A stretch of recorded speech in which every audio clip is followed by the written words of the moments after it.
Hi friends, എല്ലാവർക്കും നമ്മളെ പുതിയൊരു വീഡിയോയിലേക്ക് സ്വാഗതം. അപ്പോൾ എല്ലാവരും സുഖമായിട്ടും സേഫായിട്ടൊക്കെ ഇരിക്കുകയാണെന്ന് കരുതുന്നു. ഇന്ന് നമ്മൾ ബ്രെഡ് വെച്ചിട്ടുള്ള ഒരു ഈസി ഈവനിങ് സ്നാക്കാണ് കേട്ടോ റെഡിയാക്കാൻ പോണത്. നോമ്പ് തുറക്കുന്ന സമയത്തൊക്കെ കഴിക്കാൻ പറ്റിയ നല്ല ഹെൽത്തി ആയിട്ടുള്ള ഒരു അടിപൊളി ടേസ്റ്റി ആയിട്ടാണ് കേട്ടോ. എണ്ണയിലൊക്കെ മുക്കി പൊരിച്ച പലഹാരം കഴിക്കാൻ വേണ്ടിയുള്ളവർക്ക് ട്രൈ ചെയ്യാൻ പറ്റിയ ഐറ്റമാണ് കേട്ടത്. നല്ല ടേസ്റ്റാണ്, വളരെ സിമ്പിളാണ് തയ്യാറാക്കാനായിട്ട്. അപ്പോൾ നമുക്കിത് എങ്ങനെയാണ് തയ്യാറാക്കാൻ നോക്കാം. അപ്പോൾ അതിന് മുമ്പായിട്ട് ചെറിയൊരു കാര്യം പറഞ്ഞോട്ടെ. നമ്മുടെ ഈ ഒരു ചാനൽ ആദ്യമായിട്ട് കാണുന്നവരാണെങ്കിൽ പ്ലീസ് ചാനൽ ഒന്ന് സബ്സ്ക്രൈബ് ചെയ്തിട്ട് ഒന്ന് സപ്പോർട്ട് ചെയ്യട്ടോ. അപ്പോൾ നമുക്കിത് എങ്ങനെയാണ് തയ്യാറാക്കാൻ നോക്കിയല്ലോ.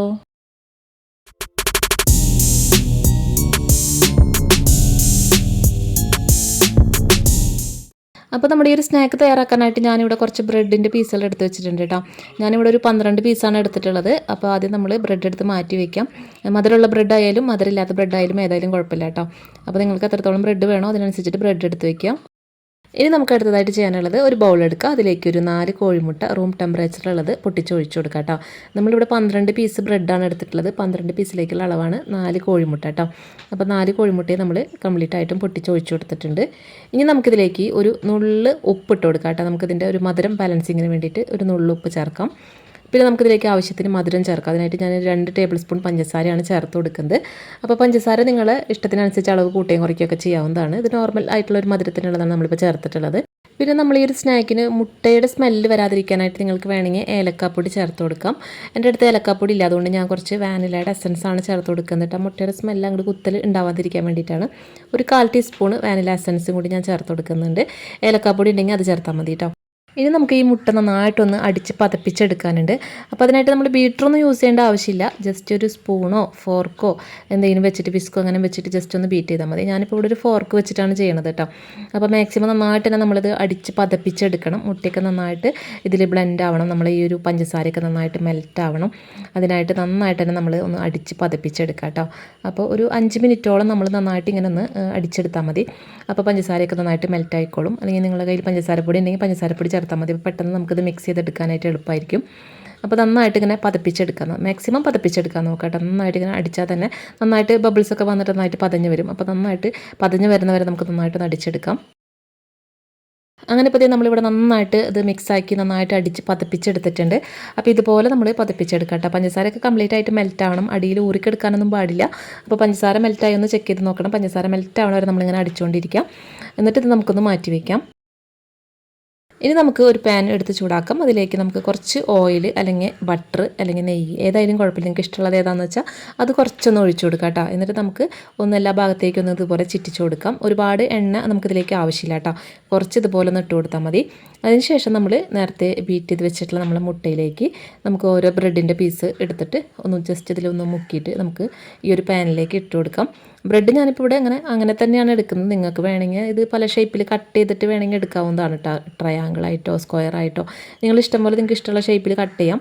ഞാനിവിടെ സിമ്പിളായിട്ട് അങ്ങനെ തന്നെ എടുത്തിട്ടാണ് ഫ്രൈ ആക്കുന്നത്. അപ്പോൾ നമ്മൾ ഓരോ ബ്രെഡിൻ്റെ പീസ് എടുത്തിട്ട് ജസ്റ്റ് നമ്മൾ ഈ ഒരു മുട്ടയിലൊന്ന് ഡിപ്പ് ചെയ്തിട്ട് നമുക്ക് പാനിലേക്ക് വെച്ച് കൊടുക്കാം. പിന്നെ നമ്മളിത് പാനിലേക്ക് വെച്ച് കൊടുക്കുമ്പോൾ ഫ്ലെയിം ഒരു മീഡിയം ഫ്ലെയിമിൽ വെച്ചാൽ മതി. ഹൈ ഫ്ലെയിമിൽ വെച്ചാൽ പെട്ടെന്ന് കരിഞ്ഞ് പോവും. അപ്പോൾ അതുകൊണ്ട് ഒരു മീഡിയം ഫ്ലെയിമിൽ വെച്ചിട്ട് പെട്ടെന്ന് തന്നെ നമുക്കിത് റെഡിയാക്കി എടുക്കാൻ പറ്റും കേട്ടോ. ഇത് നമ്മൾ ഒന്ന് ഇട്ട് വരുമ്പോഴേക്കും പെട്ടെന്ന് അടിഭാഗം മുരിഞ്ഞിട്ടുണ്ടാവും. അപ്പോൾ അധിക സമയം വെയിറ്റ് ചെയ്യേണ്ട. ഒരു 3-5 സെക്കൻഡ് കൊണ്ട് തന്നെ പെട്ടെന്ന് ഇത് കുക്കാവും. പെട്ടെന്ന് തന്നെ നമുക്കൊന്ന് തിരിച്ചിട്ട് കൊടുക്കാം. അപ്പോൾ ഇതുപോലെ ഒന്ന് മുരിഞ്ഞ് കിട്ടിയാൽ മതി. കരിഞ്ഞ് പോകാണ്ട് പ്രത്യേകം ശ്രദ്ധിക്കുക. പെട്ടെന്ന് തിരിച്ചിട്ട് കൊടുക്കണം. അപ്പോൾ ഇതുപോലെ നമുക്ക് 2 സൈഡും നന്നായിട്ടൊന്ന് മുരിച്ചെടുത്താൽ മതി. വളരെ സിമ്പിളായിട്ട് ചെയ്യാൻ പറ്റിയ ഒരു അടിപൊളി ഐറ്റമാണ് കേട്ടോ. ബ്രെഡ് നമ്മൾ പൊരിക്കുമ്പോൾ ഇങ്ങനെ പൊരിക്കുകയാണെന്നുണ്ടെങ്കിൽ നമുക്കധികം ഓയിൽ ചിലവ് വരുന്നില്ല. അതുപോലെ അധികം എണ്ണ കുടിക്കാത്ത ഹെൽത്തി ആയിട്ടുള്ള ഒരു സ്നാക്കായിട്ട് നമുക്ക് തയ്യാറാക്കി എടുക്കാൻ പറ്റും.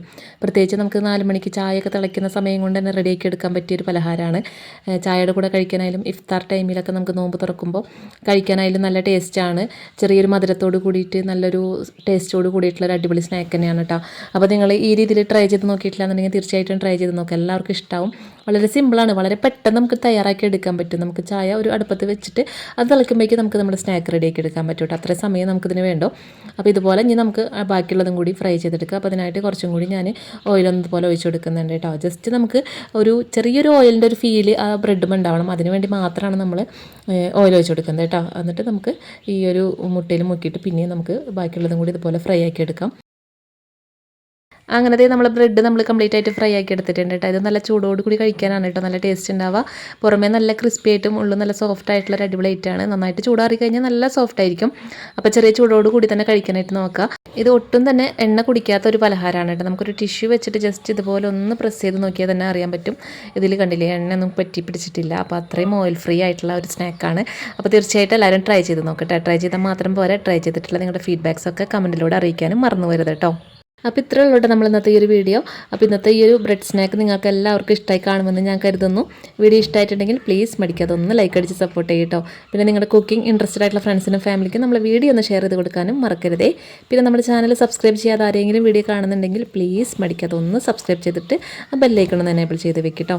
അപ്പോൾ ഇൻഷാ അല്ലാഹ് ഇതുപോലെ നല്ല ടേസ്റ്റിയും വെറൈറ്റിയുമായിട്ടുള്ള അടിപൊളി റെസിപ്പികളൊക്കെ ആയിട്ട് നമുക്ക് വീണ്ടും കണ്ടുമുട്ടാം. അപ്പോൾ ഇതുവരെയും നമ്മളെ വീഡിയോ കണ്ട് സപ്പോർട്ട് ചെയ്ത എല്ലാവർക്കും ഒരുപാട് നന്ദി. താങ്ക്